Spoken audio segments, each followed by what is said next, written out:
Hola, buenas tardes. Soy Laura Limau, soy médica diabetóloga del Hospital de Encinas y en esta oportunidad vamos a estar hablando sobre diabetes tipo 1 en el adulto mayor. Para introducirnos en el caso, les voy a contar dos pacientes mías del consultorio. La primera es María. María tiene 86 años, es artista plástica, está con un estado de fragilidad importante, pesa 44 kilos, tiene un índice de masa corporal de 18 y ella tiene antecedentes de diabetes tipo 1 desde los 44 años, además tiene hipertensión y dislipemia y como complicaciones tiene una retinopatía diabética proliferativa, panfotocoagulada y ha tenido pérdida de visión en el ojo izquierdo. Además tiene una neuropatía periférica y enfermedad vascular periférica. Lo más importante a destacar en la consulta es que ya en el 2017 tenía hipoglucemias graves con pérdida de conocimiento, pero esto en el contexto de una sobrevasalización. Fíjense que estaba con 0,8 unidades kilo día de insulina y además no realizaba conteo de hidratos de carbono. Por otro lado, tenemos a Patricia. Patricia tiene 63 años. Es verdad que tiene una diferencia de edad importante, pero Patricia, bueno, lo que tienen en común es que las dos son artistas plásticas. Ahí puse obras de cada una de ellas. Patricia es independiente. Patricia tiene una vida absolutamente independiente, viaja por el mundo.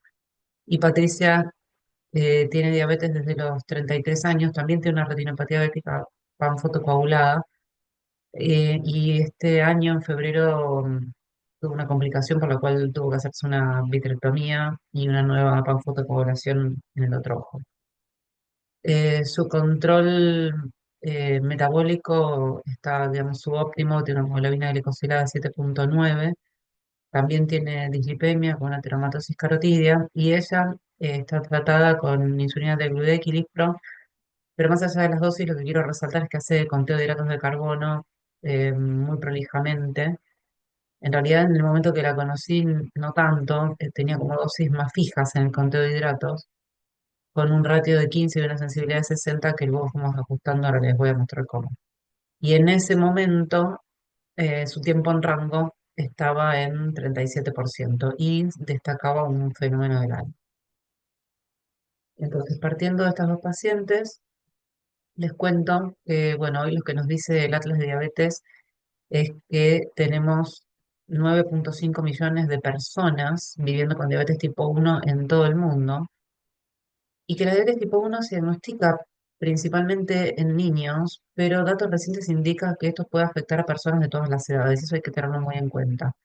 Y además, el 64% de los nuevos casos de diabetes se diagnostican en personas de más de 20 años, o sea que no estamos hablando solamente de niños, y 182.000 personas mueren anualmente por diabetes tipo 1 en el mundo. Acá tenemos la prevalencia de diabetes tipo 1 por territorios o por países. En este caso, los rosados son los más prevalentes. Fíjense, en Argentina estamos en el azul entre 50 y menos de 100.000 personas con diabetes tipo 1 y, por ejemplo, en Estados Unidos más de 500.000. Obviamente que la población en ese país es mucho mayor que el nuestro. Y acá vemos específicamente en Argentina, para el año 2024 casi 87.000 personas viviendo con diabetes tipo 1. Entonces, como dijimos, más de 9,5 millones de personas con diabetes tipo 1 en todo el mundo, pero de esos 9 millones y medio, 1,1 millones de personas tienen más de 60 años. Y fíjense que 81.000 tienen más de 80 años en todo el mundo. Así que ahora nos vamos a introducir en lo que es específicamente adultos mayores. En este estudio, es un estudio poblacional que se hizo sobre la prevalencia, la mortalidad y los años de vida ajustados por discapacidad en adultos mayores con diabetes tipo 1 entre los años 1990 y 2019. Lo que se vio es que la prevalencia de diabetes tipo 1 en adultos mayores viene en aumento de 400 a 514 por 100.000 habitantes en este periodo de tiempo y es un aumento que viene, digamos, aumentando a lo largo de estos años.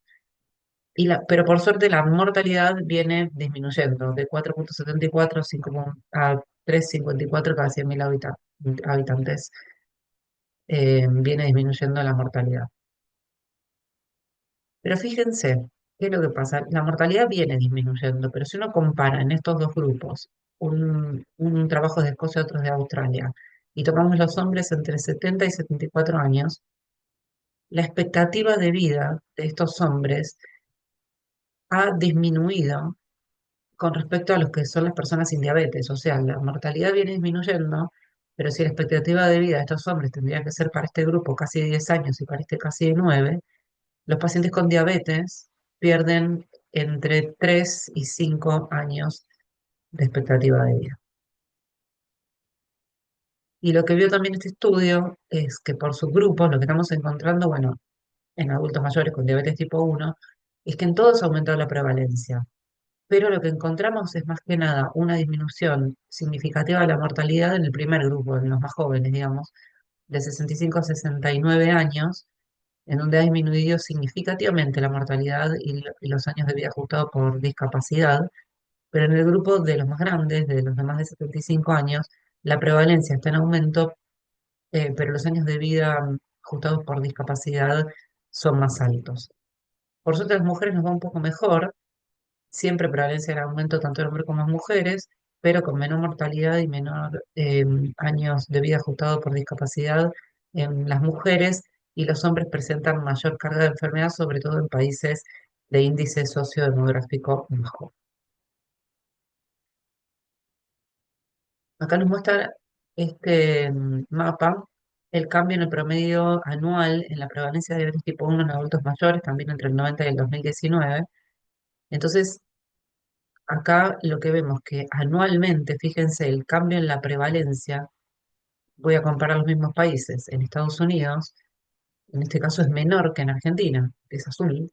Fíjense, en Estados Unidos el cambio de porcentaje del promedio anual de la prevalencia de tipo 1 es del 0,28 a menos de 0,57. En cambio, en Argentina, en estos años, el cambio de este promedio está entre 1,36 y 1,57 la prevalencia de diabetes tipo 1 en adultos mayores.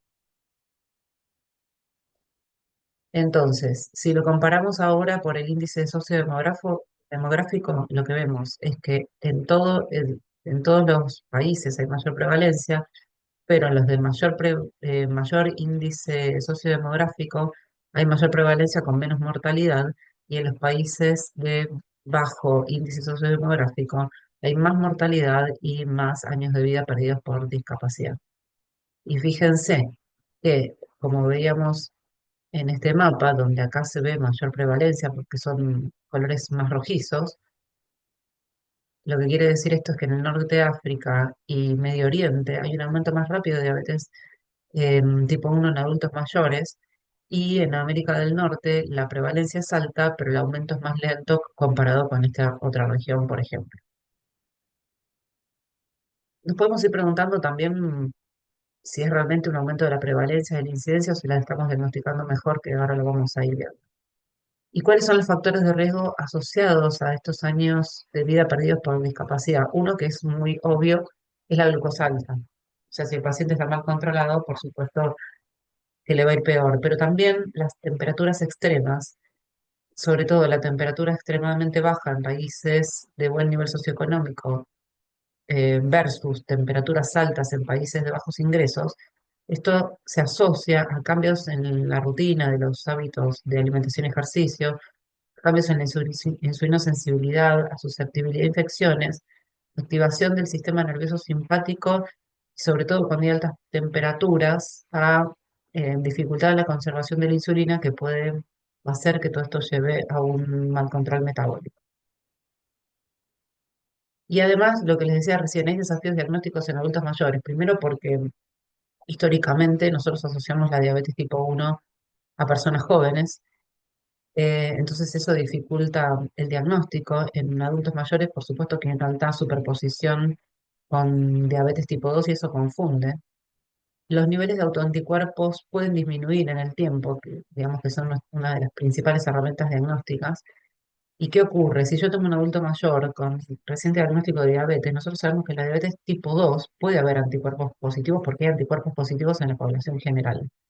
Entonces, si yo tengo un paciente con reciente diagnóstico en los que sé que hay un cierto porcentaje de GADA positivo, De ese 5% de GABA positivo que puede haber en los pacientes con reciente diagnóstico de diabetes tipo 2, solo 2,5 van a ser pacientes con diabetes tipo 1 y el otro 2,5 corresponde a la prevalencia de GABA positivo que hay en la población general sin diabetes, como lo demuestra este estudio que les puse acá, que bueno, el porcentaje es un poco más alto, que son anticuerpos totales, pero el tema es el concepto. Hay pacientes que tienen anticuerpos y serían falsos positivos.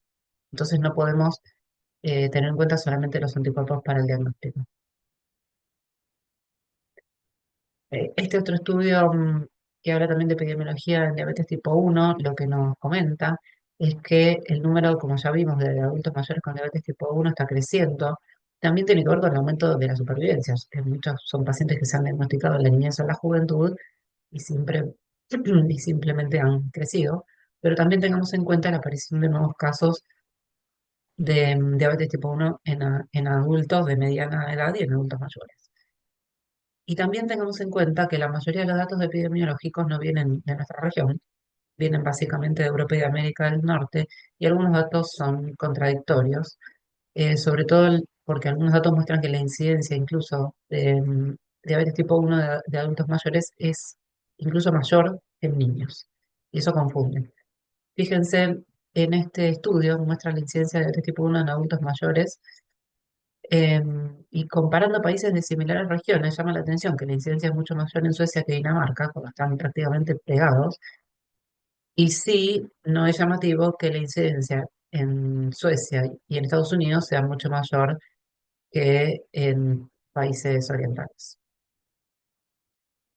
Este estudio también habla de incidencia en adultos mayores, y acá este es el que les hablaba anteriormente. Fíjense que la incidencia de diabetes tipo 1 en este caso son personas de más de 60 años. La definición de adultos mayor no siempre es la misma, hace más de 60, hace más de 65, en este caso más de 60, y en este grupo de personas de más de 60 años, acá tenemos hombres, acá tenemos mujeres entre 70 y 79 años, la incidencia global es de 55 cada 100.000 habitantes, comparado con 47 cada 100.000 habitantes de niños de 0 a 9 años en este estudio sueco. Entonces uno dice, ¿cómo puede ser que haya más incidencia en adultos mayores que en niños? Bueno, este estudio mostró que sí, y bastante mayor en mujeres, acá está diferenciado con respecto a los hombres. Lo que es la variación de la incidencia a nivel regional es muy parecida a la de los niños, acá sí. Es más en Europa del Norte y en América del Norte que, por ejemplo, en Asia. Fíjense, una incidencia del 55 cada 100.000 o del 29 cada 100.000 habitantes comparado con Asia, que llega máximo a un 3,5 cada 100.000 habitantes. Esto sí es bastante similar a lo que ocurre en los niños. Y para terminar, en este estudio de Australia, fíjense, acá vemos la proporción de diabetes tipo 1 en toda la población. Y comparando, por ejemplo, 0 a 20 años, la proporción de pacientes con diabetes tipo 1 en este rango etario es del 11% y la mayoría se lo lleva al grupo de más de 60 años. O sea que si yo veo específicamente diabetes tipo 1 en Australia, son mucho más los pacientes con más de 60 años que con menos de 20. Entonces, vuelvo a plantear el desafío diagnóstico. O sea, hay que tener en cuenta que un paciente adulto mayor, sobre todo cuando viene sin el diagnóstico, puede tener una diabetes tipo 1. No es que todo adulto mayor es sinónimo de diabetes tipo 2 o de otros tipos de diabetes. Entonces, dijimos que nos sugieren el diagnóstico de los autoanticuerpos. Tengamos en cuenta que la prevalencia de los múltiples autoanticuerpos es menor en adultos mayores, o sea que tal vez no tienen muchos autoanticuerpos positivos, tienen uno solo y ese seguramente va a ser el GADA, que es el más frecuente. Tengamos en cuenta también que el péptido C va a estar más bajo, pero tal vez no tan bajo como en los niños. Tengamos también en cuenta que la es la forma más frecuente y que un paciente que requiere insulina de inicio, sobre todo siendo adulto mayor con autoanticuerpos y con péptido bajo, péptido C bajo, probablemente sea un paciente con diabetes tipo 1. A su vez, estos pacientes, comparado con los niños, tienen una menor carga genética y menos frecuencia de HLA de alto riesgo y más genotipos protectores. Ya vimos el tema de los autoanticuerpos, que la mayoría son GADA, y tenemos mayor preservación de la función de la célula beta que en los niños con diabetes tipo 1. ¿Cuáles serían, digamos, ya tenemos un paciente con el diagnóstico, entonces ahora cuáles serían los objetivos de tratamiento en este grupo de pacientes? Como ya vimos, el grupo de pacientes es muy heterogéneo, así que por supuesto que lo vamos a tener que individualizar y tal vez aún más que los pacientes jóvenes. Con respecto a las adaptaciones nutricionales, yo acá les dejo un cuadro para que lo lean tranquilamente, pero lo que quiero resaltar son algunas cosas. Primero, la adaptación nutricional. Tengamos en cuenta que el grupo de pacientes adultos mayores son pacientes con tendencia a la sarcopenia, entonces optimicemos la ingesta, sobre todo de proteínas. Por supuesto que adaptemos también la alimentación a las otras comorbilidades que pueden tener los pacientes, como hipertensión, dislipemia, enfermedad renal crónica. Modifiquemos la dosis de insulina a la ingesta del paciente, las calorías que comen, a los cambios de los patrones alimentarios. Tengamos en cuenta que pueden tener este grupo especial de pacientes alteraciones en la dentición, en la dilución y por ende su ingesta va a cambiar y por ende tengo que adaptar las dosis de insulina. Tengamos en cuenta que también este grupo de pacientes puede tener alteraciones para conseguir los alimentos, para cocinar, pueden tener dificultades en el acceso a los alimentos, ya sea por el medio de transporte o por dificultades económicas o por pérdida de una pareja. Pueden tener la misma dificultad en el acceso también a los medicamentos por las mismas razones.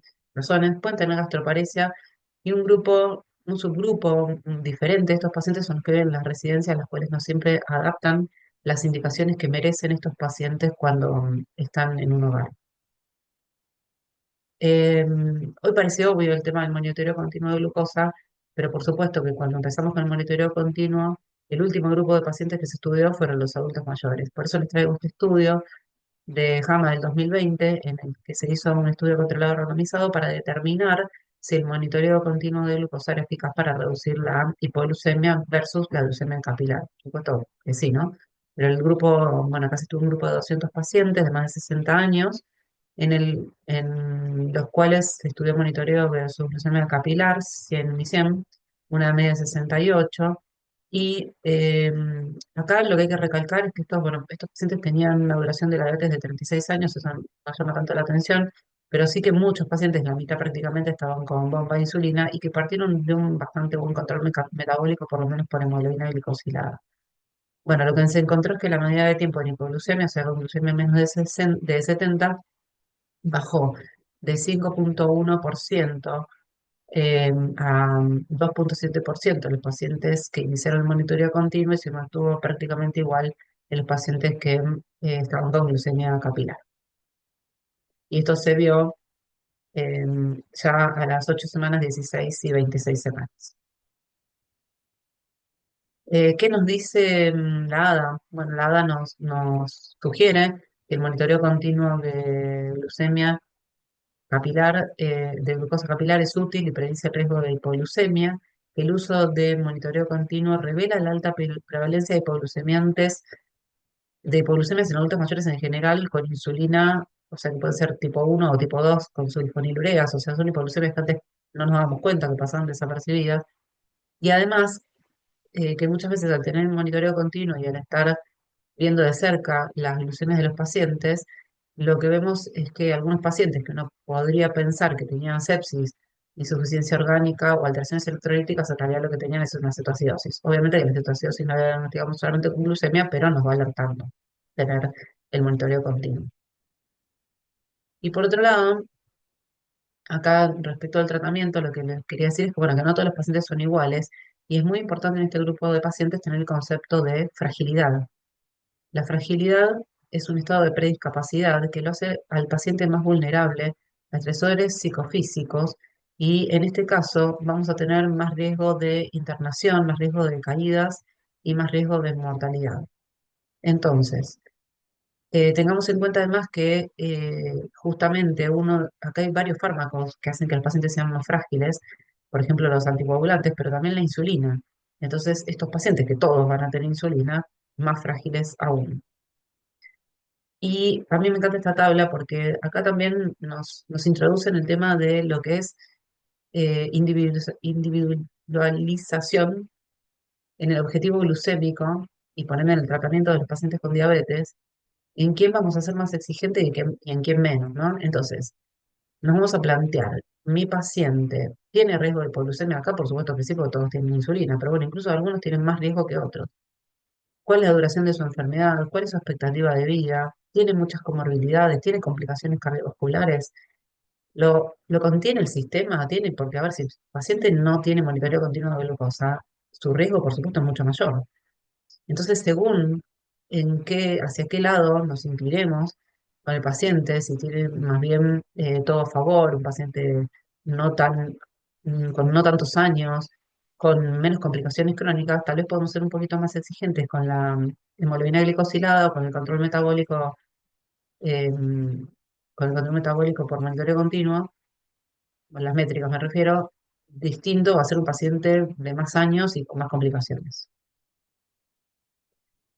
Podemos evaluar los criterios que hacen esa síndrome de fragilidad teniendo en cuenta los criterios de Fred, que tienen que ver con la pérdida de peso, el cansancio, la debilidad muscular, el enlentecimiento motriz y la hipoactividad. Y en base a eso vamos a tener diferentes categorías de adultos mayores.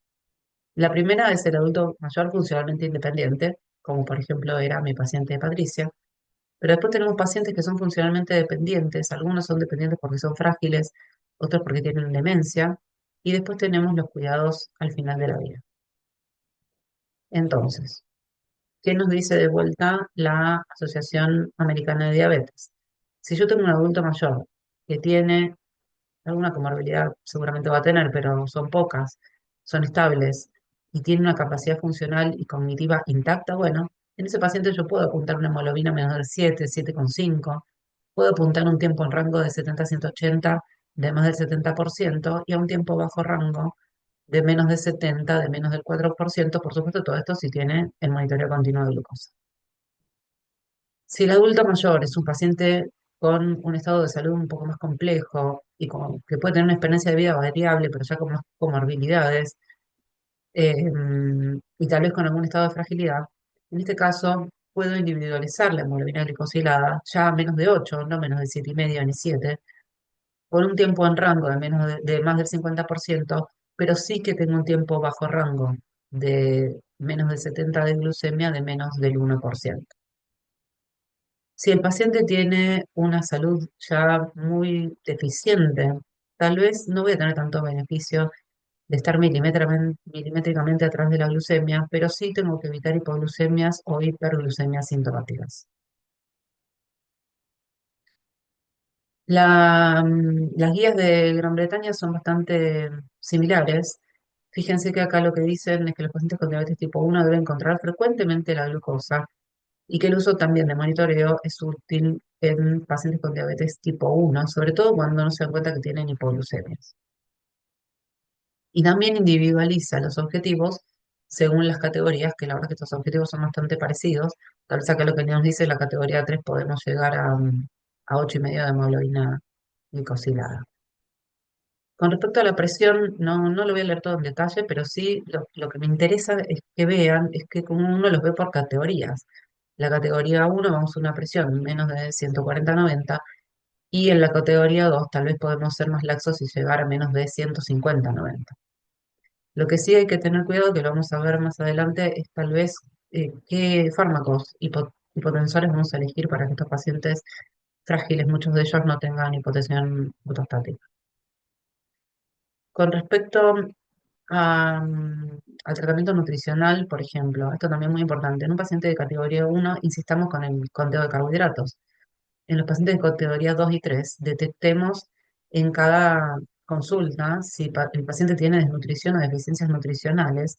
Y en los de categoría 3, sobre todo, tengamos en cuenta que son pacientes que tal vez necesitan asistencia para comer y insistir con la ingesta de líquido. Y que si el paciente, la persona que los cuida no se toma este tiempo, tal vez el paciente va a comer menos de lo esperado con una dosis de insulina fija ya indicada que va a hacer, por ejemplo, que tenga una hipoglucemia.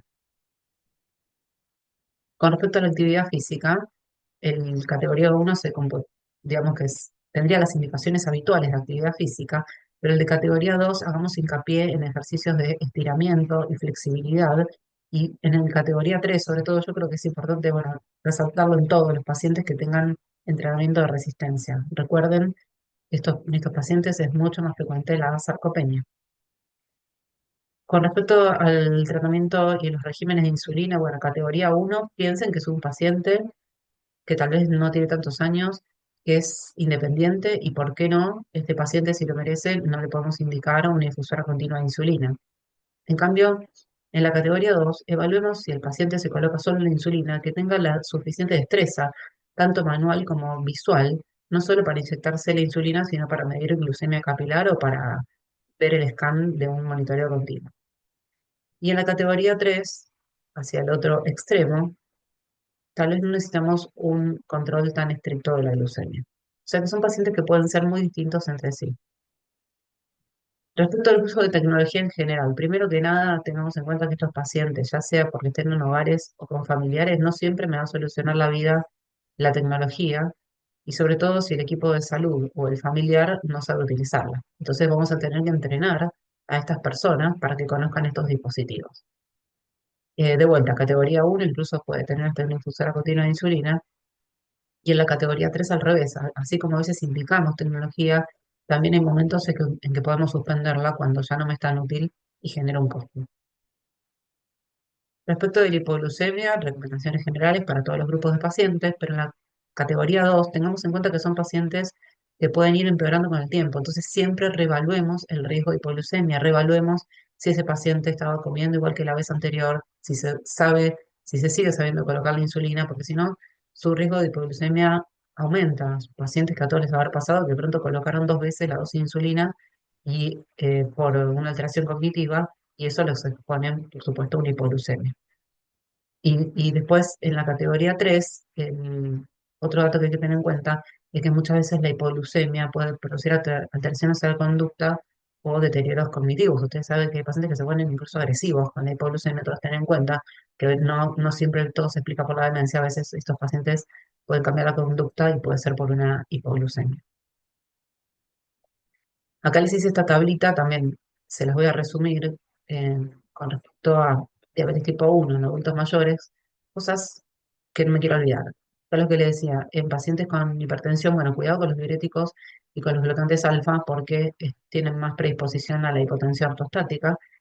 Con respecto, ya dijimos, a la sarcopenia, sobre todo en pacientes adultos mayores y en pacientes con enfermedad renal crónica, evaluarla, prevenirla y tratarla.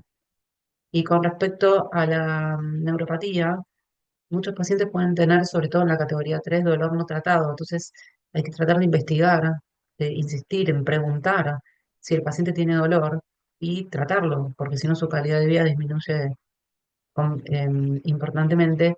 Y además, tener en cuenta, en cuenta el tratamiento del dolor, porque tanto los opiáceos como, por ejemplo, algunos fármacos que usamos para el dolor neuropático, como la pregabalina, pueden producir alteración del sensorio. Este trabajo lo traje porque, bueno, no podemos dejar de hablar del famoso estudio DCCT, este estudio que se hizo en los años 90, empezó en el 87, lo publicaron en el 93, donde se evaluaron dos grupos de pacientes con diabetes tipo 1, uno tratamiento intensivo con insulina y el otro tratamiento habitual, muy distintos de los tratamientos que se usan ahora, pero el tema es que lo que marca este estudio es que en pacientes tipo 1 el estricto control metabólico mejora las complicaciones a largo plazo. Y de estos 1.400 pacientes que se evaluaron en el DCCT, 1.051 se han seguido en el DCCT y luego en el EDIC. Y en este caso, eh, lo que se evaluó fueron las alteraciones cognitivas al inicio, donde la edad media de estos pacientes era de 27 años, a los 2, 5, 18 y ahora, en este caso ahora sería en el 2021, a los 32 años después del inicio del estudio, con una edad media ya de 59 años. Entonces se evaluó la hemoglobina glicosilada, la hipoglucemia grave, la hipertensión, en medidas que en este caso fueron memoria y eficiencia psicomotor y mental. ¿Y qué es lo que se evaluó? Que siempre a los pacientes con más hemoglobina glicosilada, o sea, peor control metabólico, fíjense, esto es a los 2 años, a los 5 años, a los 18 y a los 32, en estos objetivos, que eran memoria, eficiencia psicomotor y mental, la mayor hemoglobina glicosilada les iba peor.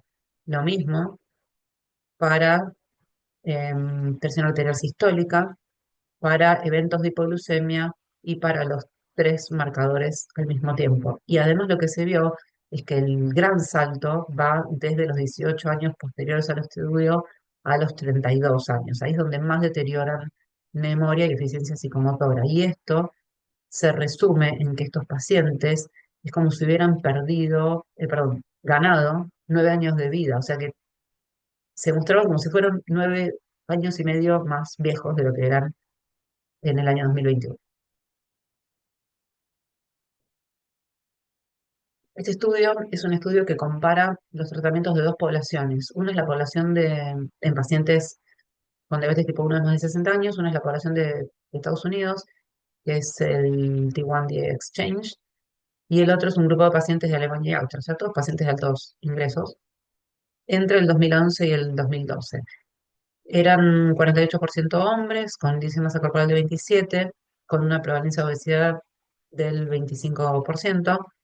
Y lo que sí, los pacientes de Estados Unidos eran un poquito más jóvenes y con más duración de la diabetes, 32 versus casi 29 años de diabetes tipo 1. Y con respecto al tratamiento en general, los pacientes de Estados Unidos tenían mayor uso de antihipertensivos, mayor uso de estatinas y mayor uso de insulina.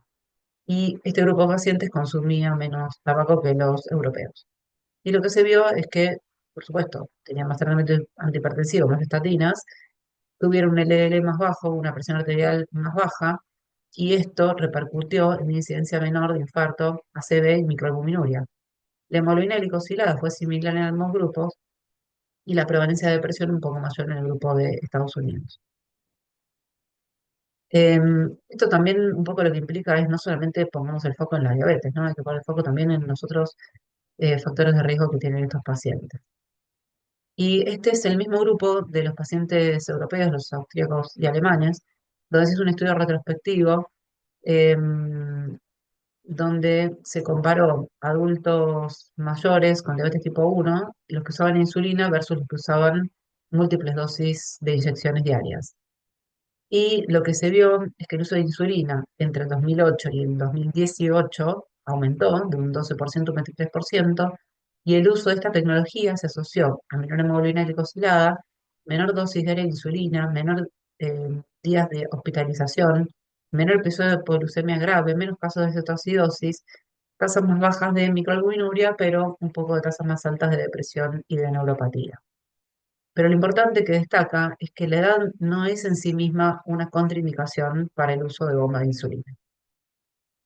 Los demás datos son generalmente similares a los que ocurren en otras poblaciones.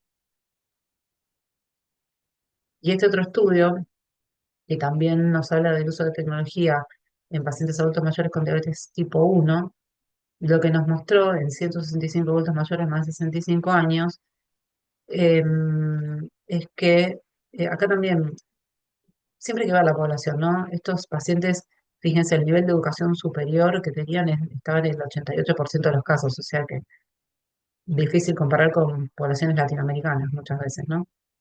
Y aparte en este grupo, un 62% usaba bomba de insulina, por más que no era un closed loop, era una bomba de insulina al fin.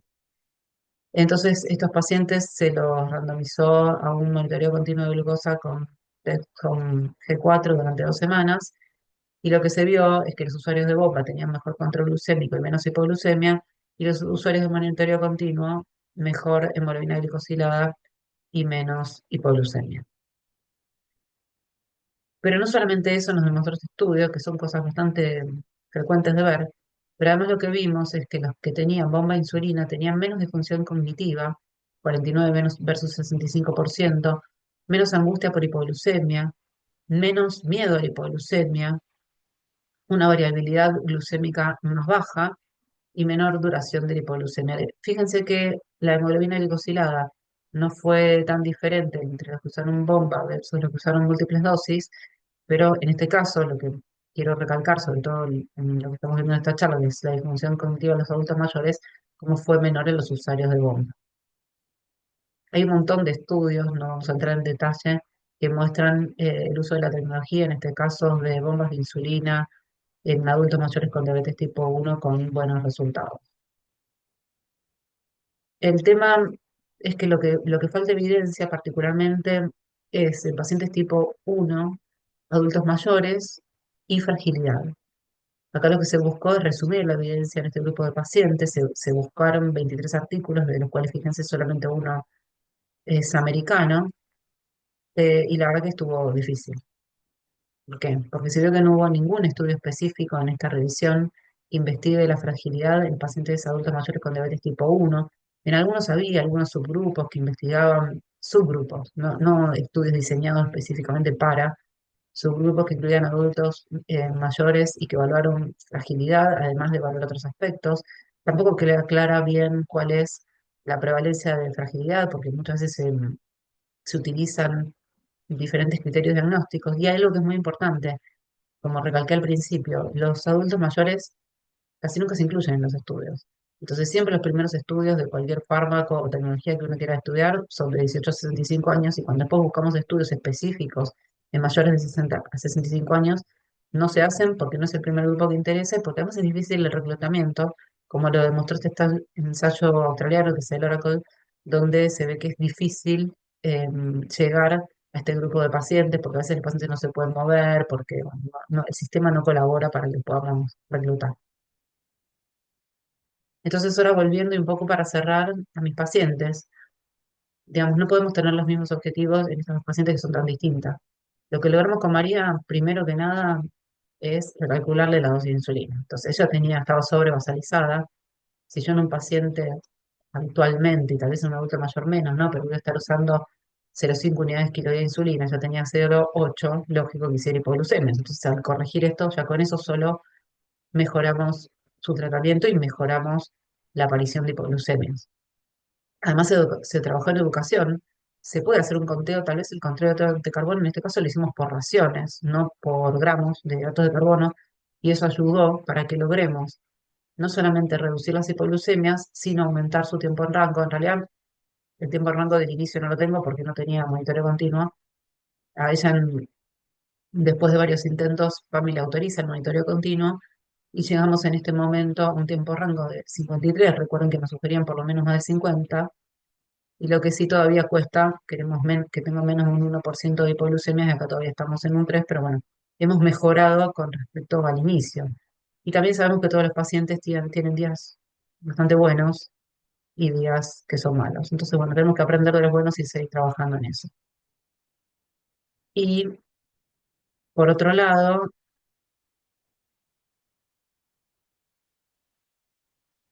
tenemos a Patricia, que tiene 63 años, independiente, donde en el caso de ella, eh, ajustamos mucho el conteo de hidratos de carbono. Recuerden que yo tenía como todo el día, todo el tiempo, un ratio de 15, o sea, una insulina cada 15 gramos de hidratos con la sensibilidad de 80, y empezamos a ajustar cambiándole los ratios y las sensibilidades a lo largo del día. O sea, un ratio de 7 en el desayuno, de 9 en el almuerzo, 7 en la media tarde, 20 en la cena, y ajustando también las sensibilidades, con lo cual logramos aumentar el tiempo en rango de 37 a 67. Fíjense que en hipoglucemias estamos bastante bien, pero todavía sigue molestando el fenómeno del alba que tiene, que se nota bien acá, donde empieza bien la noche y después, así de la nada, empieza a subir la glucemia. También, como les digo, con días mejores, días peores, pero en ella estamos intentando que su obra social nos dé una infusora continua de insulina. Así que bueno, espero que les haya servido. Cualquier duda, ahí tienen mi contacto y los saludo. Hasta luego.